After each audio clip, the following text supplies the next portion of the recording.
esengo tununga na motema ko ba été bozali ebedle liboso ba etando ikena bino mokolo ya samedi 14 décembre 2024 pour Kolanda manaka ya ngonga ebeti wapi Kolanda ba information ya mutu ya oyo ba ingo ebeti batalisa kibino na poso oyo tozali kosisa mbote na bino.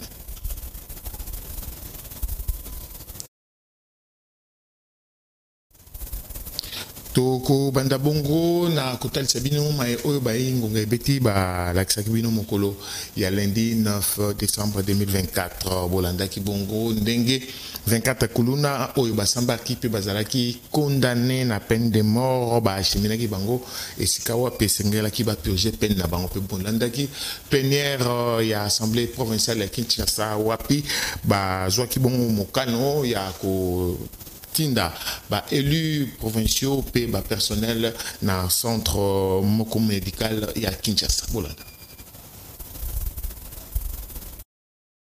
24 kuluna o bazalaki jugé pe reconnu coupable na ba acte criminel na cadre opération Ndobo pe 0 kuluna pona ko silisa insécurité o ezali komata se komata na République démocratique du Congo bazalaki jugé pe bazwaki etumbu ya peine de mort yango kozala exécuté. Ministre ya justice Constant Mutamba o azalaki wana talisaki ete bakobanda kotinda bango lisusu na boloko te bakobanda kobeta bango masasi to pe ko diembika bango boyoka yemoko ndinga betsingo na prometa qui bino été en même temps tozo humaniser la prison, en même temps to faire exécuter peine de mort. Donc désormais bakangio ozala lisusu na boloko te to faire exécuter peine de mort ndenge boyebi ezalaka par fusillade topé par pendaison. Et qu'on servir na leçon na bakuluna ba bandi nyusu to lingili suko mona takuluna morote na ville à Kinshasa na ba ville nyusu ya mboka. Voilà message oyo na lingaki na pesa bino bo sambela déjà bo senga déjà pardon na nzambe na bato bo sala kama mabe. Merci. Papa,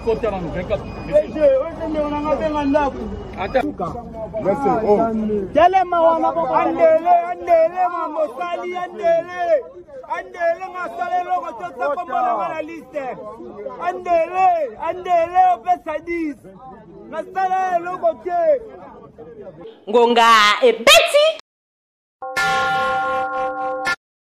Plénière il y a vendredi 6 décembre 2024 en assemblée provinciale à Kinshasa, ba député Sengela Kibasala Moussala, na même atali question orale avec débat initié, pa ya questeur ya APK honorable Socrates Moubengai, pa ya ministre provincial et intérieur, sécurité, décentralisation et affaires coutumières na Oitali, et tout le quoi ba fourrière na ville provinciale à Kinshasa, wapi, ministre Thierry Chitenga Kabuya a Sengaki Bopusi Pambate, azali empêché, pe Mukolo question orale avec débat honorable Socrates Andimaki kaka na même plénière ba ponami ya ville à Kinshasa batalaki pe bozui ya ba soins de santé ya ba élu ya Kinshasa pe ba personnel na maloba na ye président ya PK honorable Levi Mbuta Sangupamba atalisaki ete ba po mosusu ya plénière ekozala traité na huis clos yambo ba greffier ba kokota kasemi bale ekozala kaka bango moko ba député esengi koyeba ete plénière euti koleka ya mois de novembre ezalaki consacré na examen pe approbation ya commission économique et financière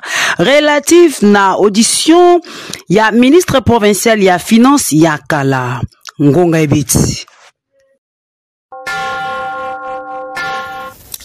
mokolo ya mardi ba ingo rebeti batalisa kibino ndenge ta mokonzi Félix Antoine Tshisekedi Tshilombo ayambaki président de l'Assemblée provinciale professeur Vital Kamerhe na cité ya Union africaine pe bolandaki ndenge tata mokonzi Félix Antoine Tshisekedi Tshilombo afungola kibongo ba état généraux ya ba entreprise ya portefeuille ya l'état na centre financier ya Kinshasa na commune ya Kombe voilà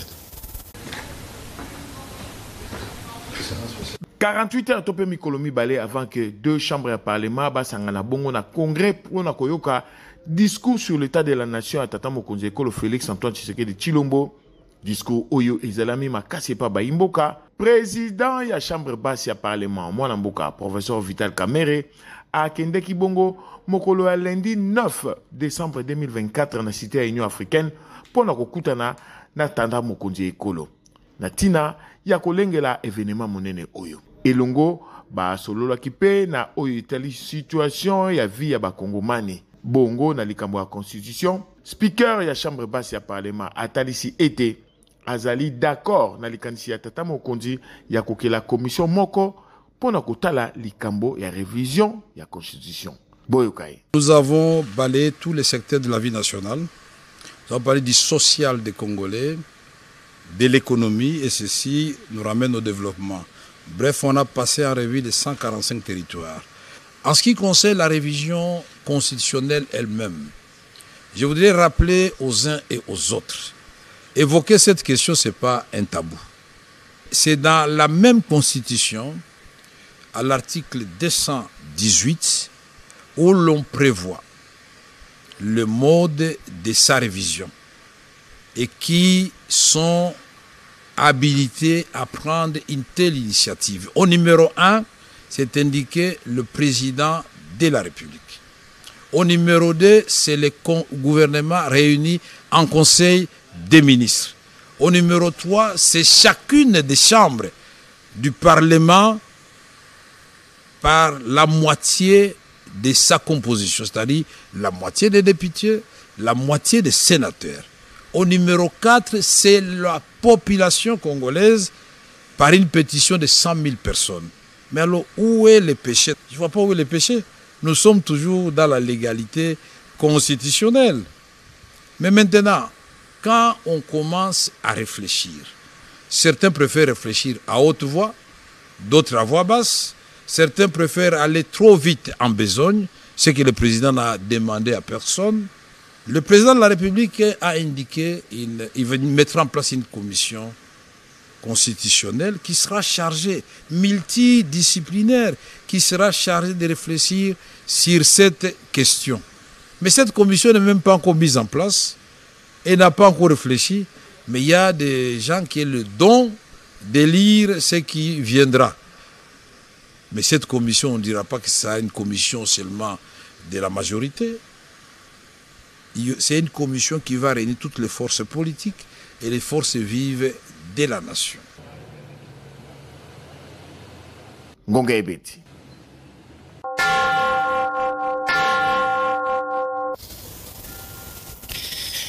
Kaka mokolo ya mardi bolanda kibongo ouverture ya baita généraux ya ba entreprise ya portefeuille et pa tata mokonzi Félix Antoine Tshisekedi Tshilombo na centre financier ya Kinshasa na commune ya Gombe. Baita généraux ya ba entreprise ya portefeuille ya l'état efungola ki ba porte na yango mokolo ya lundi 9 décembre 2024 na centre financier ya Kinshasa na commune ya Gombe. Na présence topena bokambi ya tata mokonzi ekolo Félix Antoine Tshisekedi Tshilombo. Thème ya milulu oyo ezali bongo faire des entreprises de portefeuille de l'État un puissant levier de la croissance économique et du développement social en RDC. Topé kokomisa ba entreprise ya portefeuille ya l'État levier moko ya makasi koleka ya bomati ya économie pe ya développement social na RDC. 6 jours mobimba tolobi du 9 au 14 décembre ba participants ba kotala malamu situation ya ba entreprise pona kobimisa yango na libulu esika ezali po ete ekoma véritable moteur ya croissance topé ya bomati ya économie ya ekolo Congo démocratique. Tima ya ba discours ya ndenge na ndenge tata mokonzi azwaki maloba wapi asengaki ba participants na pragmatisme pe asengaki bango ba poser ba acte moko ezala concrète pona ko tombola ba entreprise ya l'état. Boyokai. Mesdames et messieurs, distingués invités, nous avons devant nous une opportunité unique: transformer nos entreprises publiques en véritables piliers d'une République démocratique du Congo prospère, juste et inclusive. Cela exige de chacun d'entre nous un engagement ferme, des actions concrètes et une volonté inébranlable de faire de notre nation un modèle de prospérité en Afrique. Il est temps de dépasser les cycles interminables de forums et d'états généraux. Je vous invite donc à aborder ce processus avec détermination et pragmatisme afin que ces assises marquent le véritable point de départ d'une transformation profonde, durable et irréversible de nos entreprises publiques. Et Sengel Koeba été pour être misala et salame malamu ba organisateur ba kani bongo kokabola milulu oyo na si atelier mobimba. Ngonga ebeti. Mokolo mercredi ba ingonga ebeti batalisa kimbino ndenge tata mokonzi azalaki liboso ya deux chambres réunies en congrès na palais du peuple pour na kosala discours sur l'état de la nation Pebolandaki audience oyo vice-premier ministre ya transport voie de communication pays désenclavement na boka Jean-Pierre Bemba Gombo akoda kibongo na directrice Yazali Bongo, représentante, il y a Banque européenne, il y a investissement dans Afrique centrale. Bolanda. Chers jeunes, barrer la route aux manipulateurs, c'est ça, même le sens de l'éveil patriotique. Et Zalaki discours moko monene ya pene ya 1h40 minutes mobimba sur l'état de la nation. Liboso, il y a deux chambres réunies en congrès mokolo ya mercredi 11 décembre 2024 on a parlé du peuple. Wapi, Tata Mokonzi Ekolo a simbaki presque ba secteur nyonso ya vie ya ba Kongomani. Toulobi, social, économie, agriculture, sécurité, justice, diplomatie, éducation, santé, infrastructure, sport, culture, jeunesse, pour nakotanga kakawana. Bongo, liboso ya bato minene oyo ya mboka Tata Mokonzi atalisaki lisusu likanisi na ye ya kosala mbula ekoya commission moko ya bakongomani oyo esengeli ba réfléchir to pe bakanisa na oyo etali bongo bambeba oyo ezali na constitution po ete bakoka bongo kopesa baimboka mobeko likonzi oyo ezali ko répondre na ba réalité ya mboka boyo kangonga. Mes très chers compatriotes, pour terminer ce discours sur l'état de la nation,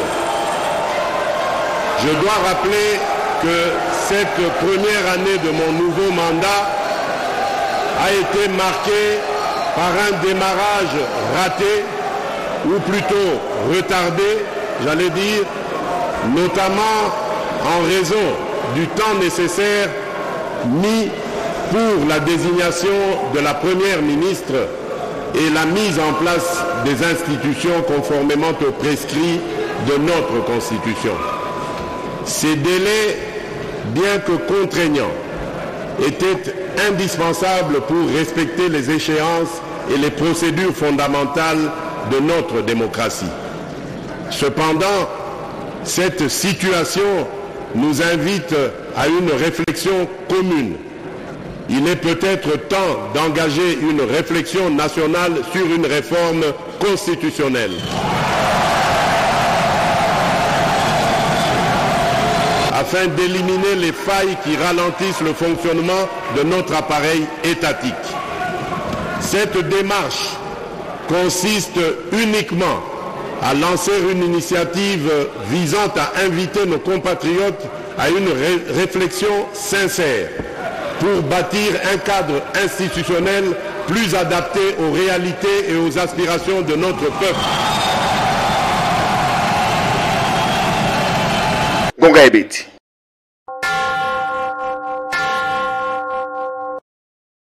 Représentante de la Banque européenne d'investissement, BI, chargée à Afrique centrale et Afrique de l'Ouest, Madame Svelta Stoeva, accompagnée de la délégation de Yemoko Monene, Bayambama Kimokolo, mardi 10 décembre 2024, et par le vice-premier ministre, ministre des Transports, voie de communication et désenclavement, Mwanamboka, Jean-Pierre Bemba Gombo.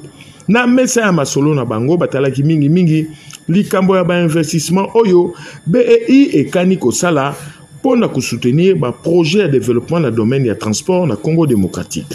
Na Bobimi, directrice de BEI, Azangaki Teko Betsangonga.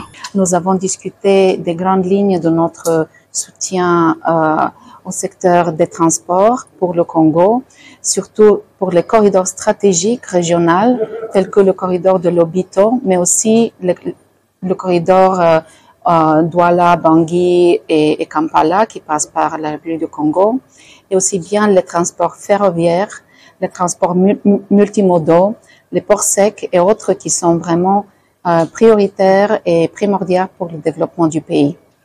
On va suivre les consignes et les priorités définies par le pays. La Banque européenne d'investissement intervient par le biais des prêts fortement concessionnels qui sont assortis avec des dons de l'Union européenne, des subventions de l'Union européenne. Donc pour nous, il est très important de pouvoir, par exemple, désenclaver les productions agricoles, de permettre les matières premières critiques d'être valorisées pour le bien du pays, pour le bien des peuples du Congo.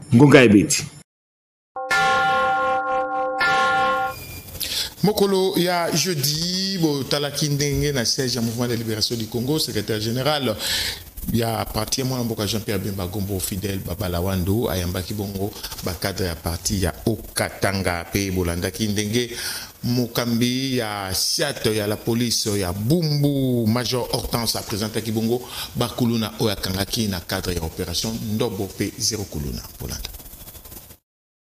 Simana bango kwa yamba maipa ya président national ya MLCP vice-premier ministre ya transport voie des communications pe désenclavement mwana mboka Jean-Pierre Bemba nde ba cadre politique na kombo ya Messe Kanyengele Jean-Marie pe Simo Kwazam ba yamba maki lisusu mokolo ya mercredi 11 décembre 2024 et pas il y a secrétaire général il y a MLC faisant fonction Fidèle Babala wapi ba solo la kina o etali implantation il y a MLC na Grand Katanga na bobimi na bango ba betsa kingonga boy to benga maki na mokonzi ya parti pour que aya ko yebisa biso ligne de conduite oyo to ki komema na Katanga pour que MLC ezala bien implanté dans les grands Katanga, dans toutes les 4 provinces, pour que ça la musala dengue longwa mokonzi yambaki biso apesi biso mitindo dege akunde kusala musala na bomoko kusangisa bana Congo nyonso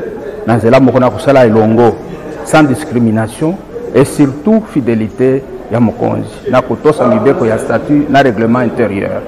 Lelo tukumia wana siège ya parti, siège national na mbela ya secrétaire général Fidèle Babala yepe zongili maloba wana ya mokonzi lobi alobi il faut que les Katanga ezala bien implantés parti ezala implanté dans les grands Katanga tondimi yango osala mukumba wana parce que il faut partir et rayonner ezala installé pas seulement dans les grandes villes mais dans les petits territoires dans tous les territoires du Grand Katanga toyebisi bana Katanga que eza réalité eza ndoto te bami lengela kaka na Lubumbashi te mais na ba territoire nyonso ya Grand Katanga kobandela o Katanga Olomami Lualaba na Tanganyika bana nyonso ya Grand Katanga bakokota pour que tosangisa mayele pour que mouvement ya MLC ezala bien géré dans l'espace Grand Katanga. Bonga et Betty.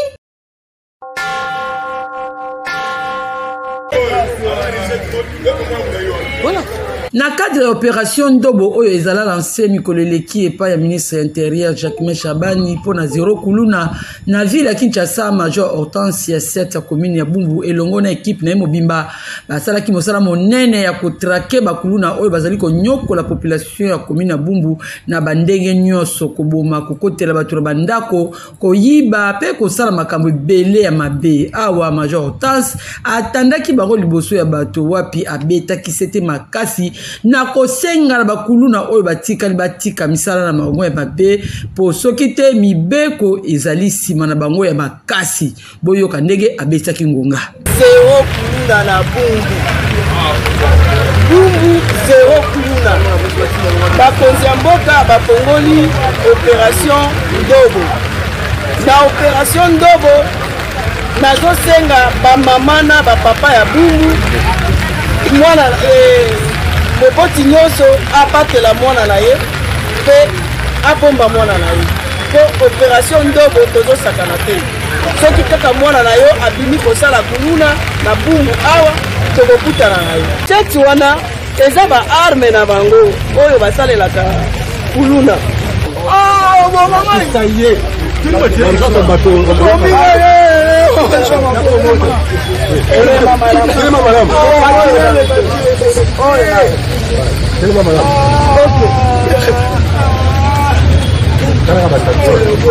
ndenge bomoni bango boye na bible na bango na tolo bango balobake vi na bango na maboko ya bato oyo nde bakotelaka bato na kati ya ndako na butu babuki porte ya ndako baza na machete bakopapa yo na kati ya ndako na yo babotoli biloko nyonso ya ndako na yo oyo ezomona 4 personnes oyo na yango baboti esengeli bobenda bana na bino matoi makasi batika misala na bango ya mabe soki te peine capitale ezali nsima na bango nkonga ebeti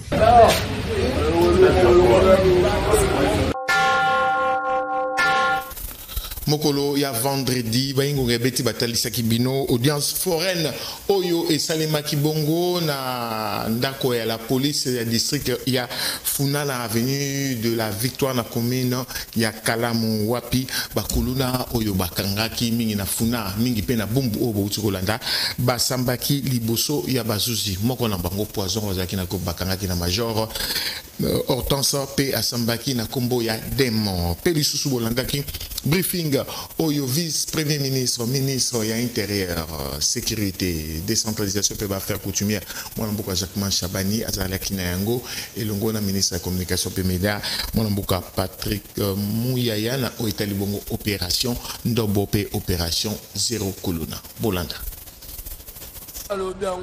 ese parka yebi parke pa moni oka lelo ba ifeke no kuna na quartier ba benga go Demo batwe ba gangi wo babenga go nani kasi po ye babenga ke airboy yo nani Obed Gaga sko boni o ibaki telefone ya mwana mwashi wana na mbeli na maboko na ibe telefone te oko tune o ibaki nini kasi na ibe lo te susetso ikanga kinga bon ba pesa nga mbeli o ba yo mema la wa mbeli yango ba pesa yo yango ne sana mki les gars dans le tribunal la zone na mbeli liboso wana te wane mbeli ba petaki ba bia yo mais yo sambaki na liboso no batuni yo oyebi po ani ba kangi yo oyebi réponse o petaki olobaki nini na baba kipaka non yo lobi ba kangi yo parce que na 24 na botolaki téléphone Spark 10 na $45 na 30,000 francs ya mwana mwasi mope na sina zongi saki yango azaki na uniforme te wanga te yo te kasi nani ngatiolo babongo te Simba Kizedogo boza mibale Obed mwana papa Kizedogo na mama Moseka Kipaka oui wana yo te ngai papa kasi oyo siko ayibaki fiyo nani pe basamisaki pe fi yango Cynthia Mo Cynthia ye mtakenda kufunda yo autaki ekole na uniforme yo bimele na mbele papa so sensa ngwaza ako se présenter à bosambaki na ye déjà kuna na la police okaza wa ndeni kota basambisi yo na ye mokolo moko yo mpo ndimi ozongisi mpe biloko yango yo moko lobi kulino te biloko yango nazongisaki yango déjà n'est-ce pas ozongisaki biloko ya mwana asi wana alataki uniforme Cynthia papa ozongisaka te ozongisaki ni biloko oyibaki alors donc oyibaki non bongo oyibaki na mbeli pete eza bongo merci okozonga ovanda kuluna koboma bango c'est ça non bon ngape naza na ba réseaux sociaux nalandaka soki natie mo information nanga na Twitter nalandaka ba commentaire effectivement soko landi ba avis et considération ya population na biso ya Kisasa principalement même ailleurs balembi balingi pe tokoma na niveau extrême oyo lobi wana ya koboma mais biso tozali gouvernement. Gouvernement azali gestionnaire ya république. Et république ezali mibeku. Donc sur cette question-là, to souffrir nanu, to landa mibeku. Biso ministère intérieur tozo kangaba. Et puis baleki bisote. Et puis comment on a été que ce qui président lobby Kamango, c'est-à-dire que l'équine de l'eau, non jamais. Kende na bamboka mususu oyo criminalité urbaine ezala makasi to mona coup de président de la République kita na terre. Sur aucun en Amérique latine Colombie. Na Colombie. Président Akita yemoko na police a écouté Zara ministre Mtakiti. Donc ezole que la bisoté, mais c'est un phénomène complexe. Eza bateau to vivarana bango, mais bazo ça la comportement oyo ekokani na terrorisme. Maintenant bozali na kata état de droit. Bango bazo boma, boye kaka. Bazo tamola na ba machette. Mais mibeko ezali. Non, c'est-à-dire que c'est complexe. Mais moi je vous dis na lobaki ngo awa na kolobango lisusu je répète, tozo kanga bango. En une seule nuit tozo 784. Moi, naza kinois, natambola, na viva le roi Batnyos na Kisasa. D'ailleurs, pour tous les responsabilités des autres changa na moi kaka menga viva na Kisasa, le roi Batnyos, natambola, na mona bango, na yebi, je sais c'est quoi. Et c'est peut-être pour ça que je m'engage. Il y a aussi c'est le roi parce que na viva na Kisasa natambola 1h du matin, 2h du matin normal. Et ça la pona ba activité politique, et ça la pona ba makamususu. Et il faut que Kinshasa soit cette ville-là, Oyo Kinois, à Koki Kotambola. Normalement, c'est pour ça que tous allez engager Yakosi Lisango, Torosi Lisango. Yambo Totoki Sugisamana Canabiso, Torobi Sabino et Mokolo, il y a samedi 14 décembre 2024, ministre d'État, ministre, il y a Justice et Garde des Sceaux, Azala Kibongo, na meeting na terrain Bouddha, na quartier 1 la commune Ndjili. Pour na kotal salikambo ya constitution pelisusu olobela likambo ya phénomène kulunu na kuna ndisamana opération oya lansaki ya opération zéro kuluna pelisusu bai sursaut patriotique ndambo ya bai opposition bango bazalaki bongo kaka kuna na chango kasi na commune ya Masina na terrain municipal pour na kotelemela likambo ya ko réviser to pe ko changer constitution nyoso wana bokolanda yango mokolo ya lundi na ndeko mifika na mboma oyo akozonga na esikananga na basango oyo ndena zwi ndingisa kosugisa édition ya samedi 14 décembre 2024. Merci Keibongo na Sulemboyo oyo azalaki à la fois à la réalisation pe kuna na régie finale pe na pesi merci na bandeko nyonso basunga kibiso na montage na poso oyo tozali kosilisa botikala malamu pe branché na manaka ya Canal King Télévision la télé vérité boboto o mabota mabini.